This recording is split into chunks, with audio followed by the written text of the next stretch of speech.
हम आपको आज कुछ तथ्य जरूर बता सकते हैं। यह सच है कि हमास और इस्लामिक जिहाद के आतंकवादी गाजा से इजराइल पर जो रॉकेट दागते हैं, उनमें कई रॉकेट, बड़ी संख्या में रॉकेट मिसफायर हो जाते हैं। यह बिल्कुल सही है।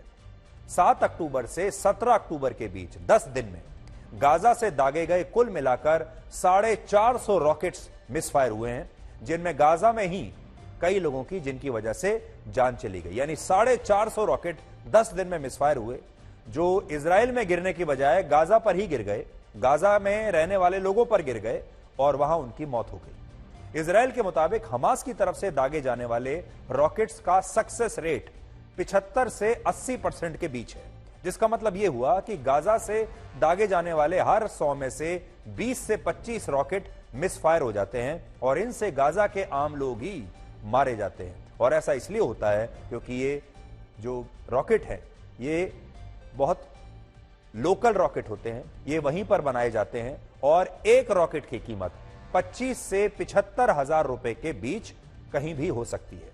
तो ये जो रॉकेट हैं, इनकी जो क्वालिटी है ये बहुत अच्छी नहीं होती, क्योंकि ये वहीं आतंकवादी इन्हें कहीं पर भी सामान निकालकर जोड़कर बनाते हैं और इनकी जो गुणवत्ता होती है ये बहुत अच्छी नहीं है। ये बहुत ही सस्ते किस्म के रॉकेट होते हैं। जैसा हमने आपको बताया कि इसकी जो कीमत होती है एक रॉकेट की, वो 25 से 75 हजार के बीच में कुछ भी हो सकती है। लेकिन क्या आप जानते हैं कि जब ये रॉकेट दागा जाता है और इजराइल का जो आयरन डोम सिस्टम है जो इन रॉकेट्स को रोकता है, और उस आयरन डोम सिस्टम में जो रॉकेट का इस्तेमाल होता है इन लोकल रॉकेट्स को रोकने के लिए, उस एक रॉकेट की कीमत होती है 33 लाख रुपए।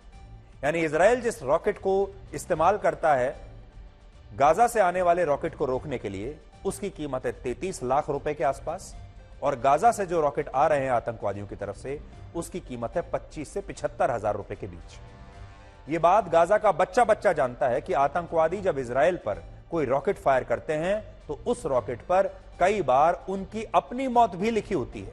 लेकिन गाजा के आम लोग कभी भी इसका विरोध नहीं करते, और जो आतंकवादी गाजा के मुसलमानों के लिए जिहाद करने की बात कहते हैं, वो कई बार उन्हीं मुसलमानों की जान ले लेते हैं। और इससे आप ये समझ सकते हैं कि ये आतंकवादी गाजा के लोगों के असल में हमदर्द नहीं, बल्कि उनके सबसे बड़े दुश्मन हैं, क्योंकि ये कई बार इस जंग में अपने ही लोगों की हत्या कर रहे हैं।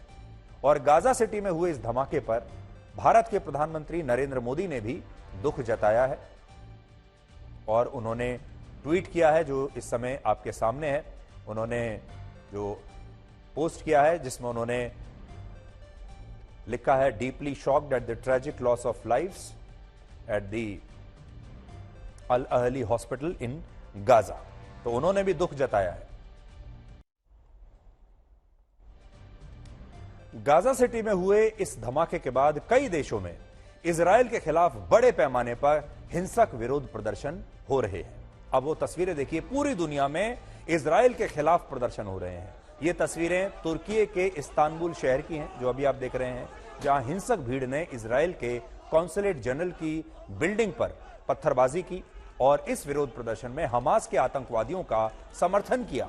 और स्थिति यह हो गई कि कुछ ही देर में इजराइल के इस दूतावास के आसपास का इलाका वहां हिंसा की आग में जलने लगा। तस्वीरें आप देखिए।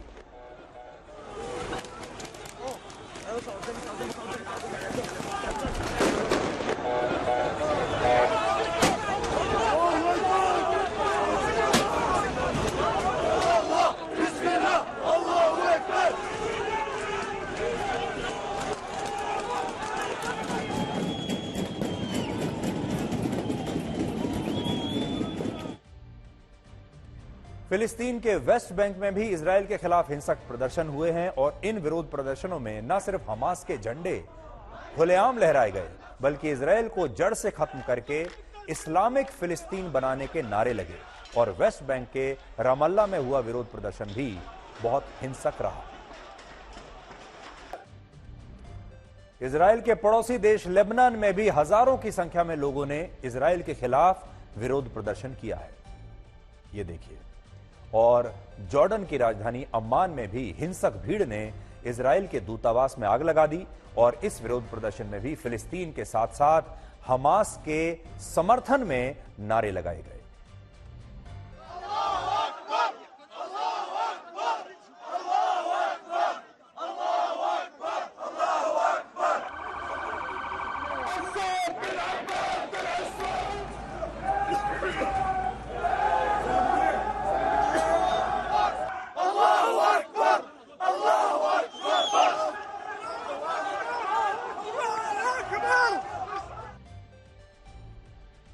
ट्यूनीशिया में भी इजराइल के खिलाफ सड़कों पर भीड़ उतर आई और इस भीड़ ने फ्रांस के दूतावास को निशाना बनाने की कोशिश की और फ्रांस और अमेरिका जैसे देशों के राजनयिकों को ट्यूनीशिया छोड़ने की धमकी देते हुए फिलिस्तीन और हमास का खुलकर समर्थन किया गया।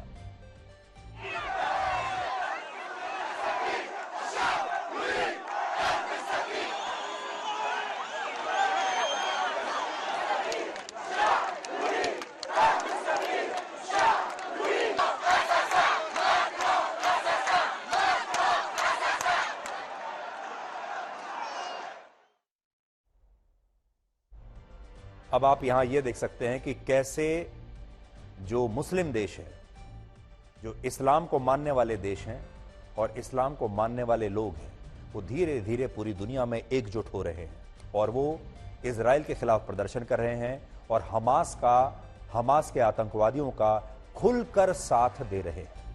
अब सोचने वाली बात यह है कि दुनिया के इतने बड़े बड़े देशों में, इतनी बड़ी संख्या में देशों में फिलिस्तीन और हमास के समर्थन में तो लगातार विरोध प्रदर्शन हो रहे हैं, लेकिन इजराइल के समर्थन में आपको कहीं भी कोई इस तरह का विरोध प्रदर्शन देखने को नहीं मिलेगा। हमास ने इजराइल के 40 से ज्यादा बच्चों का बेरहमी से सिर तन से जुदा कर दिया। बहुत सारी महिलाओं का बलात्कार करने के बाद क्रूरता से उनकी हत्या की। सैकड़ों लोगों को या तो गोलियों से भून दिया या उन्हें जिंदा जला दिया। इजराइल के 199 लोगों को हमास ने अब भी अपना बंधक बनाया हुआ है और वो इजराइल को ब्लैकमेल कर रहा है, लेकिन दुनिया में आपने कहीं भी ऐसा कोई विरोध प्रदर्शन नहीं देखा होगा जहां इजराइल के इन लोगों के समर्थन में लोग इकट्ठा हो रहे हैं। ये इजराइल के वो परिवार हैं जिन्होंने अपने लोगों को खो दिया, जिनके परिवार के लोग, जिनके बच्चे या तो मारे गए हैं या फिर उन्हें हमास के आतंकवादी उठाकर ले गए हैं और अब उन पर अत्याचार कर रहे हैं और उनके जरिए वो इजराइल को ब्लैकमेल करना चाहते हैं। ये सब जानते हैं कि इनके बच्चों की कैसे बेरहमी से हत्या हुई है, कैसे बड़े बूढ़ों की, बुजुर्गों को बेरहमी से मार दिया गया है। इन परिवारों के लिए पूरी दुनिया में कोई आवाज ही नहीं उठा रहा। आज पूरी दुनिया में कोई ये कह नहीं रहा कि इन परिवारों के जिन लोगों को अभी भी बंधक बनाकर हमास के आतंकवादियों ने रखा है, उन्हें छोड़ दीजिए। उन्हें लेकर कोई विरोध प्रदर्शन नहीं है, उन्हें लेकर लोगों में कोई गुस्सा नहीं है। दुनिया में कोई भी देश, कोई भी संगठन, कोई भी यूनिवर्सिटी, कोई भी कॉलेज, कोई भी थिंक टैंक ऐसा नहीं है जहां इजराइल के इन बंधकों को और उनके परिवारों के लिए हमास की कैद से छुड़ाने के लिए एक छोटा सा भी विरोध प्रदर्शन हुआ हो। सोचिए 7 अक्टूबर को जब हमास ने इजराइल की सीमा के अंदर घुसकर हमला किया था, उसके नागरिकों को बेरहमी से मारा था, तब इजराइल इस युद्ध में एक विक्टिम था, एक शिकार था। और उस दिन पूरी दुनिया को ऐसा लगा था कि दुनिया भर के लोग, दुनिया भर के देश इजराइल के साथ सहानुभूति दिखाएंगे और हमास के आतंकवादियों के लिए कोई सहानुभूति किसी के मन में नहीं होगी, क्योंकि उन्होंने इतनी बुरी तरीके से बेरहमी से शरीफ लोगों की हत्या की थी। लेकिन हुआ बिल्कुल उल्टा। आज इजराइल को अपराधी बना दिया गया है और हमास को एक विक्टिम बना दिया गया है। इसी को नैरेटिव वॉर कहते हैं और आज की दुनिया का असली ब्लैक एंड व्हाइट बिल्कुल यही है। आज इजराइल अपराधी है और हमास हीरो है। लेकिन आज हम आपको इजराइल के उन परिवारों का दर्द जरूर दिखाना चाहते हैं जिनके लोगों को हमास ने अब भी बंधक बना के रखा है, ताकि वो इजराइल को ब्लैकमेल कर सके। और दुख की बात यह है कि दुनिया में इन लोगों के बारे में कहीं कोई जिक्र नहीं हो रहा। जब दुनिया को बिना किंतु, परंतु और लेकिन शब्द का इस्तेमाल किए हमास के आतंकवादियों का एकजुट होकर विरोध करना था, तब दुनिया के ज्यादातर देश और लोग उल्टा इजराइल की ही निंदा कर रहे हैं। 55 देशों के एक संघ अफ्रीकन यूनियन ने फिलिस्तीन के मुसलमानों के मानव अधिकारों को लेकर चिंता जताई है और गाजा पर इजराइल के हवाई हमलों की निंदा की है। अफ्रीकन यूनियन से अलग दक्षिण अफ्रीका, ब्राजील, कोलंबिया और क्यूबा जैसे देशों ने भी गाजा पर इजराइल की कार्रवाई का विरोध किया है।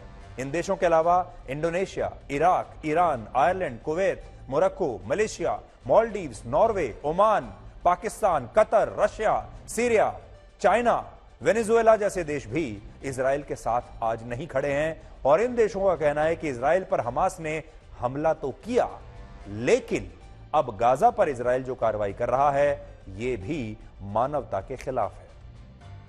विडंबना यह है कि फिलिस्तीन में मानव अधिकारों की चिंता करने वाले इन देशों को इजराइल के नागरिकों के मानव अधिकारों का एक बार भी ख्याल नहीं आया। 55 देशों के अफ्रीकन यूनियन ने एक बार भी नहीं कहा कि हमास ने इजराइल के लोगों को जिस तरह से मारा वो मानवता की सारी हदें पार करने वाला था।